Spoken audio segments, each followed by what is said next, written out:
KA Paul Rajareddy YS ఆత్మలతో మాట్లాడుతా KA Paul సంచలన వ్యాఖ్యలు. అమరావతి కాంగ్రెస్ నేత వైఎస్ షర్మిలపై ప్రజాశాంతి పార్టీ అధ్యక్షుడు కేఏ పాల్ కీలక వ్యాఖ్యలు చేశారు.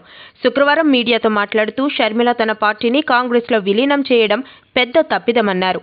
ఆస్తులు, పదవి కోసం సోనియాకు షర్మిల తన పార్టీని అమ్మేశారని విమర్శించారు. షర్మిల, నీకు రాజకీయాలు అవసరమా అంటూ మండిపడ్డారు. షర్మిలాని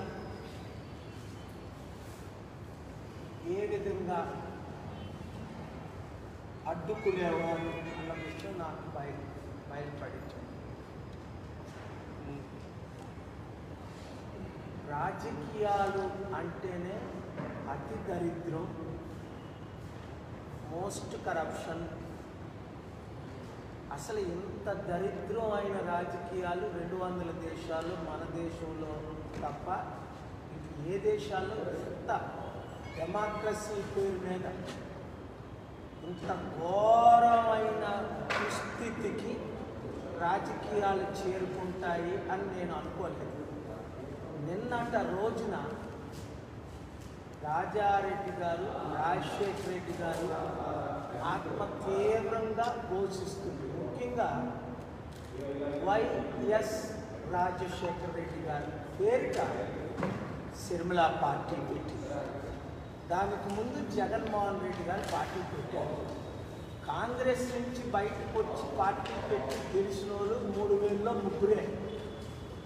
అక్కడ మహారాష్ట్రలో శరద్ పవార్, వెస్ట్ బెంగాల్లో మమతా బెనర్జీ, ఇక్కడ సౌత్లో జగన్మోహన్ రెడ్డి గారు.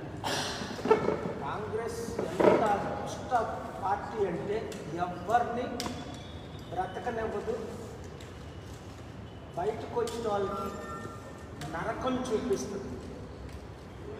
అసలు రాజశేఖర రెడ్డి గారు పాదయాత్ర ద్వారా మన ఆంధ్ర, తెలంగాణ రాష్ట్రాలు, ఉమ్మడి రాష్ట్రంలో 35 ఎంపీ సీట్లు గెలవడం జరిగిందని అందరికీ తెలుసు 2004లో.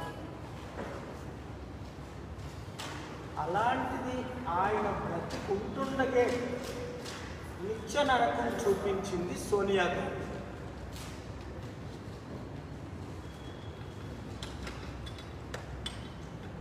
మరి ఆయన చనిపోయిన తర్వాతైనా వదిలిందా రాజశేఖర రెడ్డి గారిని సోనియా గాంధీ? ఆయన ఒక పెద్ద క్రిమినల్ లాగా, ఒక పెద్ద నరహంతకుడు లాగా, ఒక పెద్ద మోసగాడి లాగా ఘోరంగా చిత్రీకరించి కాంగ్రెస్లో ఉన్న ప్రతి ఎమ్మెల్యే 151 మంది సంతకాలు పెట్టి జగన్మోహన్ రెడ్డి గారిని సీఎం చెయ్యండి అన్న ఎంత గర్విష్టో సోనియా గాంధీ అర్థం చేసుకోండి. నన్ను అడిగారు, నేను రోసయ్య గారి పేరు చెప్పాను, అది అందరికీ తెలిసిన విషయం. 2007 జూన్ 8 ఈనాడు జ్యోతి పేపర్లో ఫ్రంట్ పేజీలో వచ్చింది. రాజశేఖర రెడ్డి పోతారు, రోసయ్య సీఎం అవుతాడని మీరు 8 పేజీలు చదివారు. ఆయనకి నాకు ఉన్న గొడవలకి కారణం కూడా రాజశేఖర రెడ్డి గారికి నాకు ఉన్న గొడవలకి ప్రధాన కారణం సోనియా గాంధీ.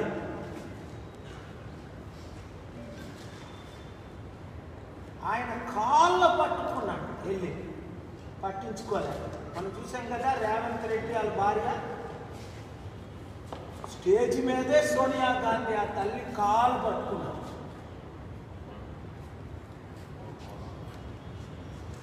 ఈవిడ పాద పూజ చేయించుకోండి. అందుకే కిరణ్ కుమార్ రెడ్డి ముఖ్యమంత్రిగా పాద పూజ చేశాడు.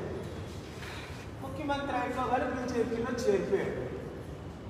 హృదయంలో నుంచి వచ్చింది కాదు. సో షర్మిల, నువ్వు నవ్వుకుంటూ I am pleased, I am so happy, I am thrilled అని ఒక డ్యాన్స్ కూడా ఇవ్వాల్సింది కదా నువ్వు. నేను కాంగ్రెస్ పార్టీలో చేరుతున్నాను అని చిరంజీవి కూడా ఒక మంత్రి పదవికి విలీనం చేసేసాడు 2011. ఒక 500 కోట్లకి ఒక మంత్రి పదవికి, అందరికి తెలిసిన విషయం అది. మరి ఈవిడికి కూడా ఎంపీ ఇచ్చి మంత్రి పదవి ఇస్తారట. ఈవిడికి ఒకటే గోల, జగన్మోహన్ రెడ్డిని తిట్టడం, ఆంధ్ర రాష్ట్రం ఉన్నదాన్ని పాడు చేయడం. అసలు ఈ ఆంధ్ర రాష్ట్రానికి 12 లక్షల కోట్లు అప్పు ఉండడానికి కారణం ఎవరు? కాంగ్రెస్ పార్టీ. మనల్ని విడదీసింది ఎవరు? కాంగ్రెస్ పార్టీ 2014. మరి విడదీసినప్పుడు ఆంధ్ర తెలంగాణని ఇదిగోండి మీ ఆంధ్రప్రదేశ్కి ఇది అని ఒక్కటేనా నీతి న్యాయం చేసిందా సోనియా గాంధీ? సొంత బిడ్డను చంపేసినట్టు, పుట్టినట్టు సొంత బిడ్డను చంపేసినట్లు మన ఆంధ్ర రాష్ట్రాన్ని చంపేసింది సోనియా గాంధీ. ఇప్పుడు 10 సంవత్సరాలు అయింది, దాన్ని ఎవరు ఇంకా బ్రతికించలేకపోతున్నారు ఈ బిడ్డను, ఈ రాష్ట్రాన్ని.